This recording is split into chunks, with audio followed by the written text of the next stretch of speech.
livre para todos os públicos.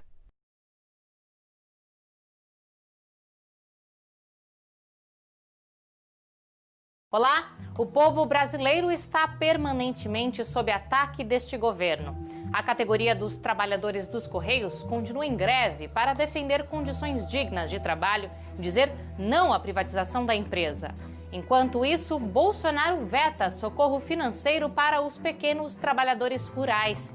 Nas grandes cidades, a ausência de ações do poder público impõe condições de vulnerabilidade para a população em situação de rua. Pelo menos 5 pessoas já morreram na cidade de São Paulo, vítimas do frio e da falta de assistência pública. Na entrevista central, conversamos sobre o assunto com Robson Mendonça, que é presidente do Movimento da População de Rua de São Paulo. Esses e outros assuntos a partir de agora.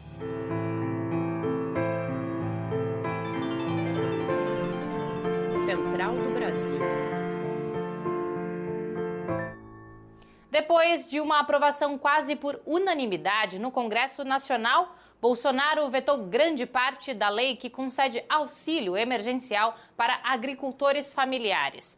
Agora, os vetos de Bolsonaro serão analisados no parlamento e podem ser derrubados com os votos da maioria absoluta de deputados e senadores. O embarque imediato é com o pesquisador e ex-diretor da Companhia Nacional de Abastecimento, Silvio Porto. Embarque imediato. Fomos surpreendidos pelo veto praticamente integral desse projeto de lei pelo governo Bolsonaro.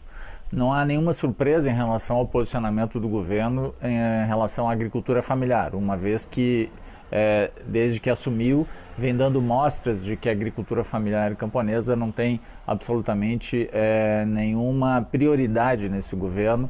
É só olharmos agora o que foi aprovado, o que foi lançado em relação ao Plano Safra, que não prioriza a produção de alimentos. Mas pelo fato de ter essa grande mobilização por parte dos movimentos sociais com o Congresso Nacional e da forma como foi aprovado, com a adesão que teve de deputados e senadores, deputadas e senadoras, é impressionante o fato de que o governo praticamente destroçou o PL 735, retirando a possibilidade de implementação de um crédito emergencial, um crédito de fomento para produção de alimentos e também compras institucionais da agricultura familiar. 70% dos carteiros e servidores dos Correios aderiram à greve nacional da empresa. Durante a pandemia, foram cortados direitos conquistados pela categoria ao longo dos últimos 30 anos. As razões residem na tentativa do governo Bolsonaro em enfraquecer e desmontar a empresa valorizada pelo povo e privatizar esse serviço essencial. Vamos saber mais na reportagem de Camila Piacese. Uma empresa de 357 anos, os Correios, que sempre prestou o serviço de excelência à população brasileira, corre o risco de ser desmantelada com a sua privatização pelo governo federal. Para defender o patrimônio do Brasil, existente em todas as cidades, os servidores da empresa decretaram greve. O administrador de Brasília, Matheus Catumbila, é favorável ao movimento. Disse até que, se fosse servidor dos Correios, também teria aderido e que é contra a venda da estatal. Primeiro porque, para mim, privatização não é bom para ninguém, só para quem está comprando a estrutura. Não é bom para o cliente e isso eu posso dizer por quê? Porque o Brasil não tem um histórico muito positivo de privatizações. Agora, além dos trabalhadores lutarem contra a privatização da empresa centenária, eles enfrentam também a retirada de direitos por uma decisão inédita do Superior Tribunal Federal, STF, que suspendeu o acordo trabalhista da categoria, como a diminuição da licença maternidade de 180 dias para 120, o pagamento do adicional noturno e de horas extras, a indenização por morte, o auxílio para filhos com necessidades especiais, o auxílio creche. Saul Gomes, diretor de formação política sindical do Sindicato dos Trabalhadores em Correio e Telégrafos da Bahia, Sincotelba, explicou que a redução de forma unilateral de 70 dos 79 pontos do acordo coletivo está ligada a um projeto maior do governo Bolsonaro. Me parece que isso tudo faz parte de um grande plano nefasto que busca, no fundo, é a privatização da empresa como Correios, desvalorizando o seu maior patrimônio, que é a classe trabalhadora. Mas nós não aceitaremos a retirada de direitos, por isso que a greve de Correios está muito forte em todo o país. E agora vamos para a Parada Cultural conhecer uma dica de música brasileira. Ou melhor, uma dica de música paraibana. Parada Cultural. Sou Formiga, da banda Fulô de Moçambique, aqui da Paraíba, e me pediram para fazer a indicação de um disco que eu vou indicar aqui, ó. Tocar Paraíba, do meu amigo Erivan Araújo. Uma banda que já existe há mais de 20 anos aqui na Paraíba, que influenciou e influencia muita gente com um som super versátil, que pega inspirações do mundo inteiro. Nesta segunda-feira, movimentos populares realizaram um protesto em memória das pessoas mortas na cidade de São Paulo pelas baixas temperaturas. Diariamente, sob orientação da Prefeitura de Bruno Covas, a Guarda Municipal reprime e toma os pertences da população de rua, incluindo cobertores e roupas. Afonso Bezerra traz mais informações sobre o descaso e a falta de políticas para quem está em situação de rua no país. Trilhos do Brasil. Há uma série de fatores que levam uma pessoa a ficar em situação de rua. São problemas econômicos e financeiros, familiares e a dependência química. A conjunção destes problemas, aliada ao preconceito, prejudica o desenvolvimento de inclusão e assistência às pessoas em situação de rua, como aponta o educador social Gilmar Camabete. A maior dificuldade, o maior acesso é ao respeito. Quando a gente fala na questão de respeito, a gente acaba reconhecendo essa população, essa pessoa como cidadão, como qualquer um outro que preconiza a Constituição. Então, quando você dá o respeito a essa pessoa, você consegue atendê-la politicamente em todas as políticas. E é pela falta de uma articulação nacional de políticas públicas que muitas pessoas em situação de rua sucumbem com o frio, com a falta de comida e com a violência, num cenário de extermínio, como explica Vanilson Torres, militante do Movimento Nacional da População de Rua. Enquanto não houver políticas públicas estruturantes, o massacre continua. O massacre da Praça da Sé, que foi em 19 de agosto de 2004, continua contra essa população em situação de rua. Em São Paulo, no último final de semana, 3 pessoas morreram em virtude da baixa temperatura e da falta de abrigo. Esse cenário reflete a ausência de políticas públicas e negligência diante de quem está em situação de rua, como explica Luiz Corrara, da Secretaria Executiva do Instituto Gaspar Garcia. Está faltando políticas públicas adequadas para pensar nessa população e de forma que atenda a todos. Porque nós temos, às vezes, muitas políticas, mas insuficiente. Atende uma parcela da população e não atende outra parcela da população. Apesar do frio e da chuva serem comuns a todas as pessoas, são apenas as mais vulneráveis que correm risco de morte. No Brasil, a ausência de uma política nacional de amparo à população que está em situação de rua torna mais difícil a assistência. Robson Mendonça, presidente do Movimento Estadual de População de Rua de São Paulo, fala sobre a situação dessa população em meio ao frio e à pandemia. Vamos para a entrevista central com Jonatas Campos. Entrevista Central. Olá, a nossa entrevista central hoje é com Robson Mendonça, presidente do Movimento Estadual da População em Situação de Rua de São Paulo. Robson, agradecemos sua presença. Essa onda de frio novamente revela a gravidade das pessoas em situação de rua, a gravidade em que elas vivem. Como está São Paulo neste momento para essas pessoas, Robson? Olha, está bem complicado, já que tivemos em um dia 5 óbitos de população em situação de rua.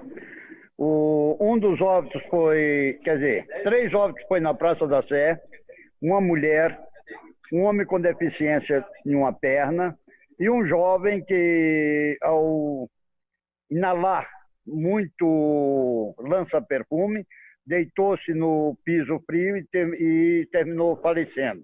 Tivemos também um óbito embaixo do viaduto na 25 e mais um óbito no terminal Tietê. Então foram 5 óbitos de frio. E o que é mais grave é que a prefeitura não toma iniciativa de parar com a ação de zeladoria, que segue tirando barracas, cobertor, tudo, fazendo com que essas pessoas entrem em óbito. Robson, e como é possível haver ações de despejo, tanto numa pandemia quanto num momento desse, onde a gente está passando por uma onda de frio? É bem complicado, porque você vê que aumentou muito a população em situação de rua com o negócio da pandemia. Muitos não puderam pagar aluguéis, né? Vindo ficar na rua. Outros tendo que buscar alimentação da população em situação de rua, porque se eles tiverem que comprar o alimento, eles não vão poder pagar o aluguel. E o governo fica inerte a tudo isso, fazendo a reintegração de posse num momento muito delicado, onde temos dois tipos de problemas gravíssimos na cidade, que é o problema das baixíssimas temperaturas e o problema da pandemia Covid-19. É possível transformar hotéis e pousadas em equipamentos de acolher pessoas nessa onda de frio e também pessoas que estão com falta de moradia? Olha, seria possível se o governo tivesse interesse político de fazer alguma coisa. Por exemplo, as escolas estiveram fechadas, ainda continuam fechadas pela questão do Covid-19, não tendo aula presencial. Essas escolas poderiam ter sido abertas para receber essa população que estão nas calçadas, né? Muitos estádios tiveram fechado, muitos quadras tiveram fechado e poderiam ter sido abertas para receber essa comunidade, para que não morresse de frio na calçada. Porque, como a gente diz, calçada não é lugar para viver, muito menos para morrer. Então, a gente precisava era de política pública para resolver essa questão. Mas, de momento, a gente não tem tido esse tipo de política pública e o que temos tido é um retrocesso na questão de política para salvar a vida. É um retrocesso no que eu digo, é o governo completamente inerte a tudo, fazendo ações de zeladoria, tirar coberta, barraca, toda a população em situação de rua e fazendo a reintegração de posse em várias cidades, e principalmente no estado de São Paulo. Isso é largar a população à morte. E como tem sido feito o trabalho dos movimentos de apoio a pessoas em situação de rua, como o seu, por exemplo? Temos feito manifestos, ontem mesmo fizemos um manifesto com todas as entidades em frente à prefeitura, solicitando 4 coisas da prefeitura. Uma, que parasse a questão da ação de zeladoria que tira as coisas da população de rua. A outra, que arrumasse vagas em hotéis, que o Ministério Público aconselhou que a Secretaria deveria abrir 800 vagas para a população em situação de rua, e elas só conseguiram abrir 150 vagas em 4 meses. E pedimos também que parasse a reintegração de posse, né, nesse momento crítico. Pedimos que, enquanto não for aberto vaga para essa população em situação de rua, fosse feito acampamentos em locais onde a zeladoria pudesse deixar as pessoas ficar com sua barraca aquecida do frio e livre dessa pandemia, como a Secretaria de Saúde recomenda, o Fique em Casa. Os retrocessos nos direitos e a ausência de proteção a grupos vulneráveis são alguns marcos do modelo socioeconômico em que vivemos. Para mudar essa realidade, é importante a construção conjunta dos novos destinos do Brasil. Hoje, quem traz reflexões para o período pós-pandemia é a dirigente nacional do Movimento de Trabalhadoras e Trabalhadores por Direitos, Eliane Martins. Próxima estação.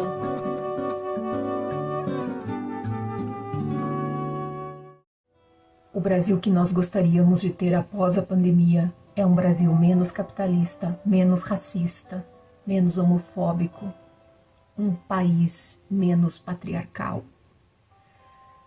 Um país onde a gente compreenda que o capitalismo não tem mais nada para nos oferecer, a nós e à natureza. Ele só tem cansaço, esgotamento, adoecimento, porque o capital não tem mais esperanças, não tem mais projeto de futuro, a não ser encher as nossas vidas de mercadorias e mais fantasias.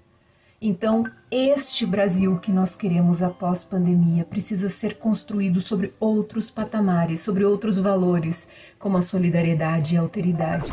A Central do Brasil está terminando. No QR Code que aparece aí na sua tela, você encontra todos os nossos conteúdos. Fale com a gente também pelo WhatsApp. Anota aí, 011 930 81 3336. Até amanhã.